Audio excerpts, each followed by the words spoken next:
दर्पण न्यूज़ के news room से मैं हूं आपके साथ नदीम अकरम। एक ऐड चलता था पहले टाइम पर कि अगर आपको अपने दाग धोने हैं तो वॉशिंग पाउडर निरमा का इस्तेमाल कीजिए। तमाम चीज़ें, तमाम तस्वीरें जो हैं दिखाई जाती थी। पर आज के मौजूदा दौर में अगर आपको अपने दाग धोने हैं तो भारतीय जनता पार्टी में शामिल हो जाइए और भारतीय जनता पार्टी में जाने के बाद आपके सारे दाग धुल जाएंगे। चाहे आप कितने भी बड़े हत्यारे क्यों ना हो, चाहे आप कितने भी बड़े गैंगस्टर क्यों ना हो, चाहे आप बलात्कारी क्यों ना हो, चाहे छोटी मोटी घटनाओं को अंजाम ही क्यों ना दिया हो, आप भाजपा में शामिल होते ही अपने सारे दाग धुलवा सकते हैं। और हत्यारों पर, मर्डरों पर, गैंगस्टरों पर भारतीय जनता पार्टी किस तरीके से मेहरबान है, इसकी जीती जागती तस्वीर भी लगातार सामने आती रहती है।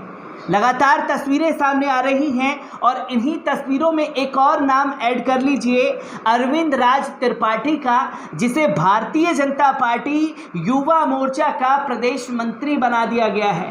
सोच सकते हैं कि गैंगस्टर को ऊंचे पद पर बैठा दिया गया है और गैंगस्टर ऐसे तैयार किए जाएंगे जिन्हें खुल करके तमाम लाइसेंस दे दिया जाएगा कि आप भाजपा में आइए, आपको मंत्री बनाया जाएगा और फिर जो भी घटना को अंजाम देना है आप दीजिए, कोई आपका बाल भी बांका नहीं कर सकता।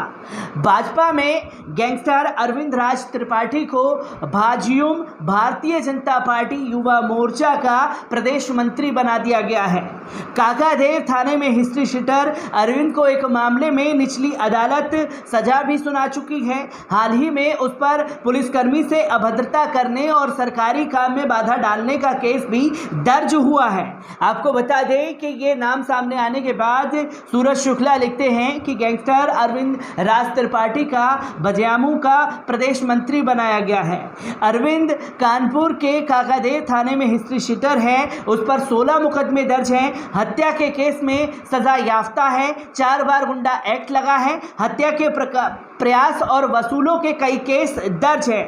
तो वहीं प्रशांत लिखते हैं कि गैंगस्टर पर तमाम बड़े बड़े आरोप और गंभीर मामलाएं दर्ज हैं और फिर भी उसे ऊंचे पद पर भारतीय जनता पार्टी द्वारा विराजमान कर दिया गया है। इसके बाद भी पार्टी ने चुनावी साल में उसे अहम पद दे दिया। तमाम पदाधिकारियों और कार्यकर्ताओं ने दबी जुबान में इसका विरोध भी किया है। भाजयुमो के 26 पदाधिकारियों की सूची सोमवार को जारी की गई। इसमें काकादेव निवासी अरविंद राज त्रिपाठी का भी नाम शामिल है। उससे प्रदेश मंत्री का पद देने पर सवाल उठ रहे हैं। काकादेव थाने के रिकॉर्ड के मुताबिक अरविंद थाने से हिस्ट्री शीटर है। उस पर छात्र नेता सनी गिल समेत हत्या के 2 केस दर्ज हैं। हत्या के एक मामले में कोर्ट से सजा भी सुनाई जा चुकी है। उस पर हत्या के प्रयास के 2 केस हैं। पहला केस 2002 में दर्ज हुआ था और 2009 में उस पर गैंगस्टर की कार्रवाई की गई थी। पुलिस 4 बार अरविंद पर गुंडा एक्ट की कार्रवाई कर चुकी है। इसके अलावा रंगदारी, मारपीट के अलावा 2 केस 7 CLA के भी दर्ज हैं। आपको बता दें कि काकादेव थाने में तैनात हेड कांस्टेबल गिरिराज सिंह ने FIR दर्ज कराई थी। इसमें महेंद्र नायक नाम के शख्स समेत 4-5 अज्ञात आरोपी थे। आरोप था कि चेकिंग के दौरान नशे में धुत आरोपियों ने पुलिसकर्मियों से अभद्रता कर मारपीट की थी और वर्दी फाड़ दी थी। काकादेव इंस्पेक्टर कुंज बिहारी मिश्रा ने बताया कि मामले में विवेचना के दौरान अरविंद राज का नाम बढ़ाया गया था। इस केस में अरविंद वंचित है। बजयामू की प्रदेश कार्यकारिणी ने कानपुर बुंदेलखंड क्षेत्र से 5 कार्यकर्ताओं को जगह मिली है।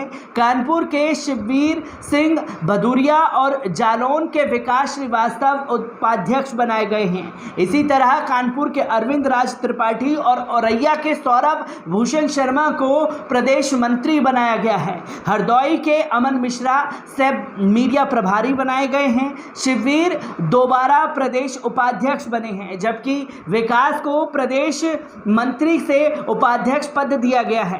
भारतीय जनता पार्टी युवा मोर्चा की सोमवार को जारी प्रदेश कार्यकारिणी में कानपुर बुंदेलखंड क्षेत्र से 5 कार्यकर्ताओं को जगह दी गई, जिसमें अरविंद को भी जगह मिली है। और अरविंद का नाम सामने आने के बाद एक भूचाल मचा हुआ है और भारतीय जनता पार्टी में ही फूट डली हुई है कि आखिरकार गैंगस्टर पर इतनी मेहरबानी क्यों? तो आप देख सकते हैं कि जहां अपराधियों को ठिकाने लगाने की बात उत्तर प्रदेश की सरकार कर रही थी, वहीं अपराधियों को ऊंचे पद पर भी उत्तर प्रदेश सरकार बैठाती हुई दिखाई दे रही है। जहां अब सिर्फ और सिर्फ भाजपा का जंगल राज चलेगा और जब गैंगस्टर जैसे प्रवृत्ति के लोग शामिल होंगे तो प्रदेश में आतंक मचना भी तय है।